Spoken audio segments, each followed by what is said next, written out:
Buenos días, compañeros, compañeras. Gracias por acompañarnos a esta rueda de prensa en la que se dará a conocer dos temas importantes. El primero con relación a la renovación parcial de la Corte Nacional de Justicia y la segunda en relación al caso Odebrecht. Para iniciar, doy enseguida el paso al doctor Gustavo Jack, presidente del Consejo de la Judicatura. Gracias, Karen. Muy buenos días a todos los medios de comunicación aquí presentes y personal del Consejo de la Judicatura. Sí, dos temas de trascendental importancia.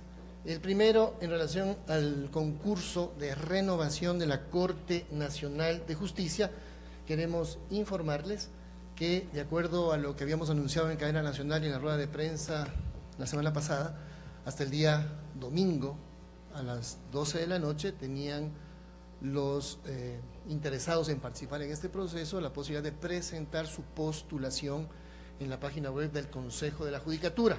Ese plazo se ha cumplido y debemos mencionarles que el total de registro fueron 667 personas que se registraron para participar para la selección de 7 jueces y juezas para la Corte Nacional de Justicia y 7 conjueces y conjuezas. La participación es extremadamente amplia e incluso una participación aún mayor. Abogados en libre ejercicio, academia y jueces y juezas de carrera de participar en este proceso de selección. Quienes se mantienen activos en esta primera revisión de lo que se está realizando estos postulantes, se mantienen 596 personas activas en este proceso de participación, 70 personas registradas han sido desactivadas en su participación, puesto que no han completado la información que la ley establece para poder permanecer en este concurso. Así que de los 667 postulantes se mantienen hasta ahora 596 postulantes para los 7 cargos de selección para la renovación parcial de la Corte Nacional de Justicia. De estos 596 registrados que se mantienen activos como postulantes en el proceso de renovación de la Corte Nacional de Justicia, constituyen 402 hombres y 194 mujeres que participan en este proceso. El cronograma general, para recordar a los medios de comunicación: revisión de requisitos generales se está realizando del 8 al 15 de agosto, notificación a los aspirantes del día 22 de agosto, reconsideraciones del 23 y 24 de agosto de esta etapa, informe para la admisión general y conocimiento del Pleno del Consejo de la Judicatura 29 de agosto y publicación de revisión de requisitos generales 31 de agosto. Ahí tendremos ya el número específico de los postulantes que pasan esta primera etapa de postulación. Así que una primera información sobre la importante dimensión en la participación de la comunidad jurídica de nuestro país en la renovación de la Corte Nacional de Justicia. Asimismo, el Código Orgánico de la Función Judicial establece que para este proceso de selección de renovación parcial de la Corte Nacional de Justicia se prevé la constitución de un comité de expertos, de 5 expertos académicos que cumplen funciones muy importantes de la perspectiva académica en el proceso de selección de la Corte Nacional de Justicia. El día de ayer, lunes, se ha tenido la primera reunión del comité de expertos que, de acuerdo a la normativa del Código Orgánico de la Función Judicial, debe establecerse. Entonces, el director general puede dar lectura a la normativa del Código Orgánico que establece la constitución de este comité de expertos. Gracias, señor presidente. Efectivamente, el artículo 177, su numeral 2 del Código Orgánico de la Función Judicial establece: Comité de expertos del Pleno del Consejo de la Judicatura nombrará un comité de expertos independientes que deberán cumplir con los mismos requisitos a fin de que le asista técnicamente en el proceso de evaluación de las y los postulantes mediante un informe sobre la validez y pertinencia de la calidad de los fallos emitidos por las y los postulantes en caso de acreditar experiencia judicial, la calidad de la intervención profesional que se acreditará con copias de demandas, contestaciones, alegatos y sentencias dictadas en las causas que hayan patrocinado con las y los postulantes acrediten ejercicio profesional, y las evaluaciones que hubiera merecido la o el docente universitario exclusivamente en los cursos de Derecho impartidos en una o más facultades de Jurisprudencia, Derecho o Ciencias Jurídicas, de la calidad de las obras jurídicas de autoría de las y los postulantes en caso de presentar obras jurídicas, los estudios especializados en casos de haber acreditado los mismos con el respectivo título legalizado y siempre que hubiera acompañado el pénsul de estudios a la carga horaria y si hubiera el trabajo escrito de grado. F, la experiencia judicial, las obras jurídicas y los estudios especializados necesariamente deberán ser conexos en la materia en la sala que postulan.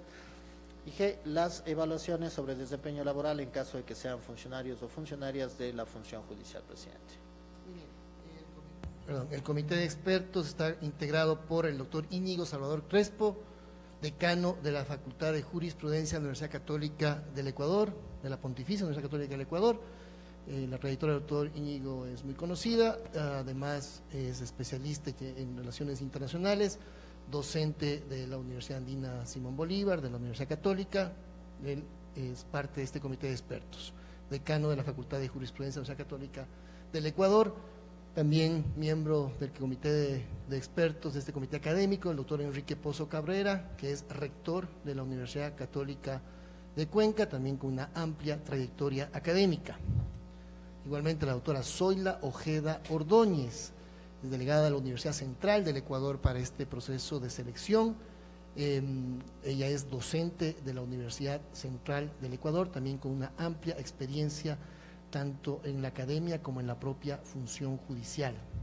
El doctor Guido Mantilla Cardoso, doctor en jurisprudencia por la Universidad Central del Ecuador, ejerció docencia universitaria en la Universidad Central del Ecuador, en la Universidad de las Américas, en la Universidad SEC, una amplia carrera académica e igualmente una larga trayectoria como juez y magistrado de la Corte de la Función Judicial y particularmente de la Corte Militar. Fue ministro juez de la Corte Superior de Quito, juez octavo provincial de Pichincha, juez primero cantonal. Es una larga trayectoria de carrera judicial. Y el doctor Juan Carlos Larrea Valencia, abogado en libre ejercicio, abogado de la República, ejerce su profesión en Guayaquil, ha sido docente, es docente de la Universidad Católica Santiago de Guayaquil y también de la Escuela de la Función Judicial, una amplia trayectoria en cuanto al libre ejercicio profesional, persona que además ya colaboró en el anterior concurso. Este es el comité de expertos ya constituido de acuerdo con la normativa, con la ley, ha tenido su primera reunión el día de ayer. Y para finalizar este punto, mencionarles que adicionalmente a las competencias establecidas en la ley para este comité de expertos, también el Consejo de la Judicatura les ha pedido algunas actividades adicionales. Primero, ellos serán los responsables también de la evaluación de todo lo que significa la etapa de méritos de los más de 500 participantes que se encuentran todavía activos dentro de este concurso. Ese es un trabajo muy arduo que deberá el comité de expertos hacer toda la valoración de las publicaciones, los títulos, todos los trabajos investigativos, las sentencias que hayan elaborado los participantes. Igualmente, el comité, integrado por estos 5 integrantes, deberá depurar la base de preguntas que tiene la Escuela de la Función Judicial para este concurso, que son alrededor de 1000 preguntas ya, y adicionalmente a depurarlas, actualizarlas, cambiarlas.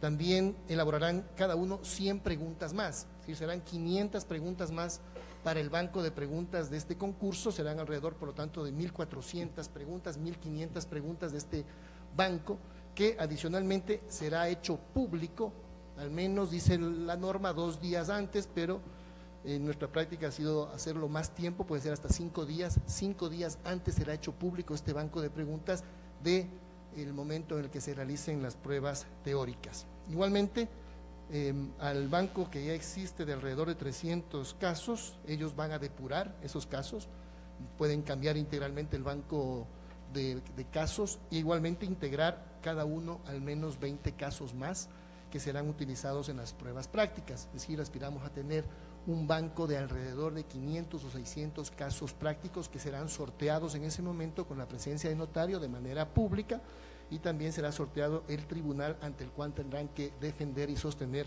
los casos prácticos.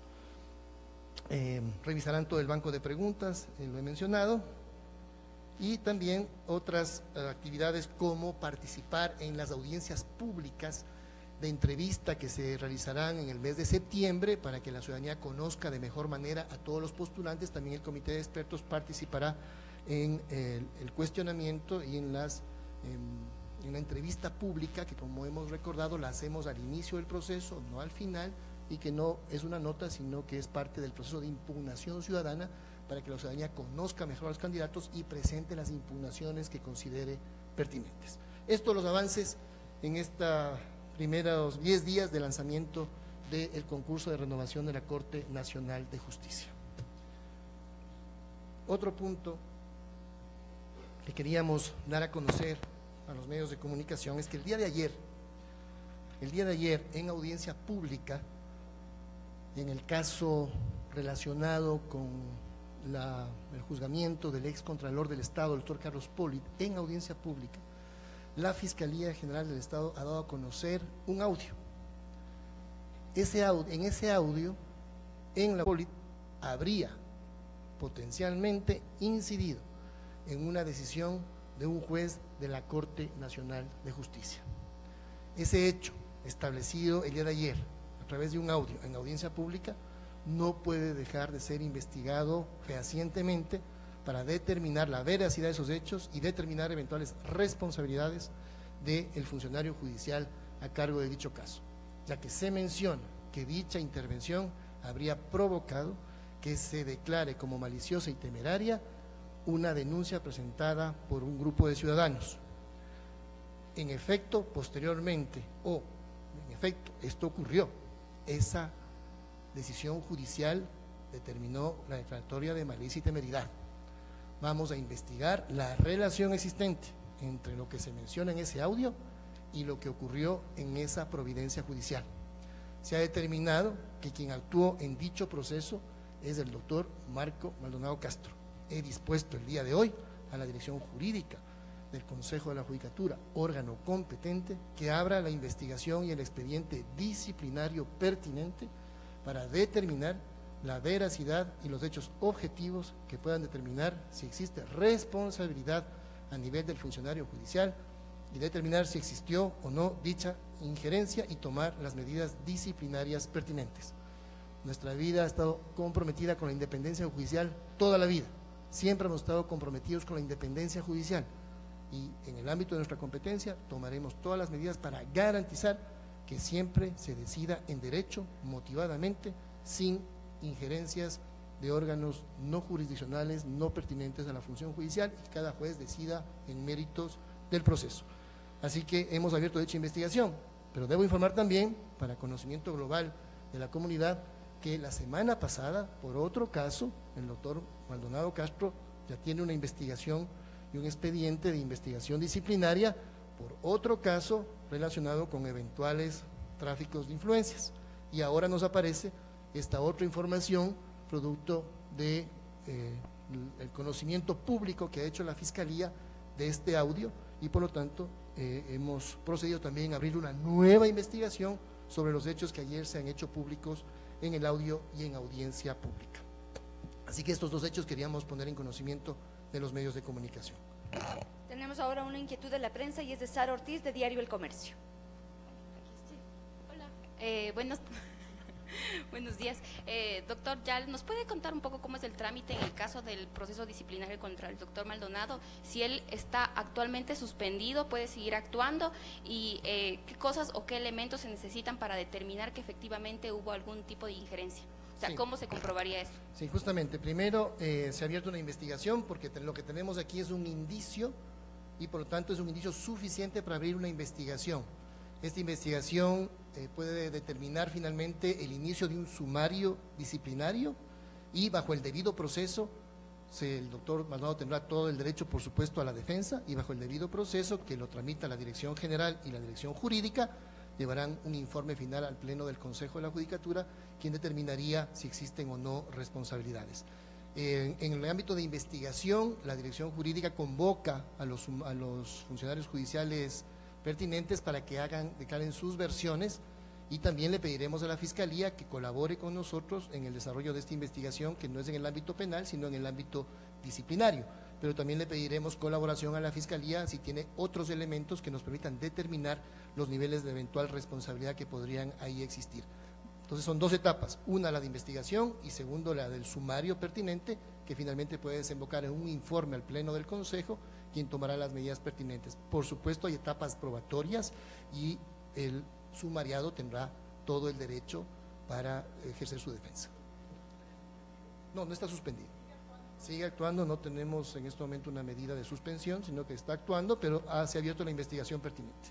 Seguimos ahora con Miguel Molina, de Diario La Hora. Doctor Yalc, una pregunta. La jueza Karen Matamoros sobre este caso decidió condenar a los miembros de la Comisión Anticorrupción que fueron nombrados por movimientos sociales por este preciso caso que usted ha abierto una investigación.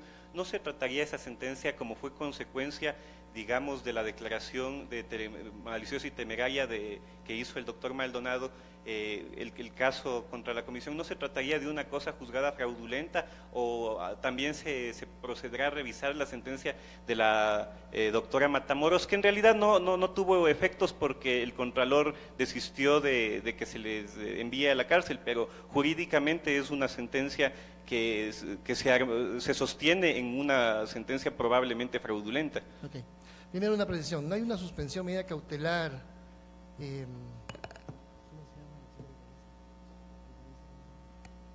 Se me fue el nombre suyo, disculpe, que me quería precisar, no, suyo, Jacqueline, disculpe, Jacqueline, que quería precisarlo a su pregunta.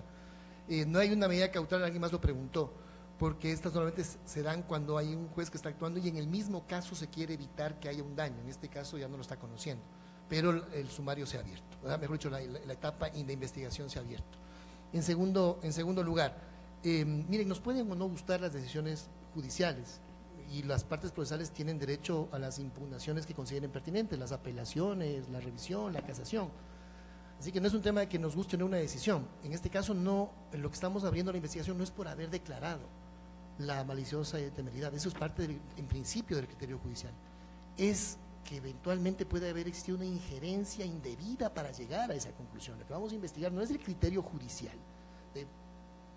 le declaró por estas razones jurídicas o no, bien hechas o no, sino por las eventuales injerencias que pudieran haber existido para llegar a esa decisión.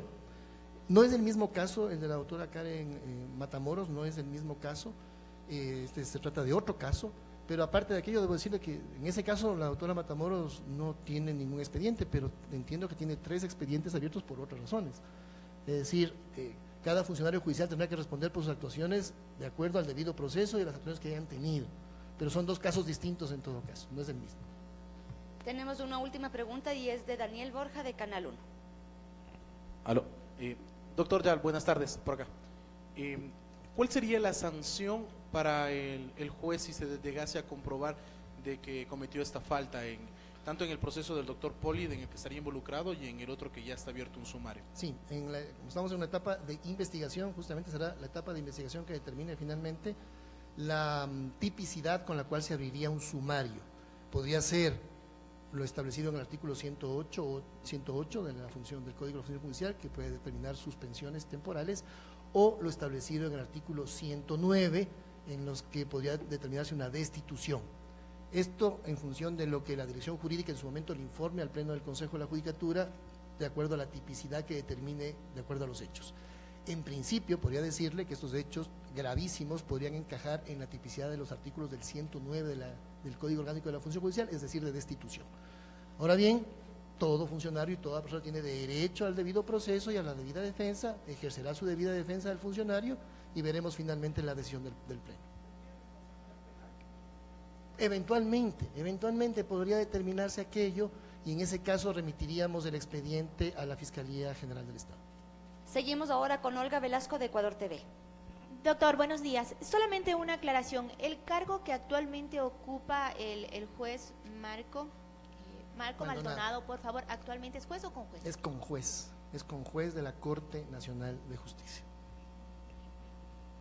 Agradecemos a las autoridades de la mesa principal y a todos los compañeros de la prensa por habernos acompañado y damos por concluida esta rueda de prensa. Muchísimas gracias, muy buen día.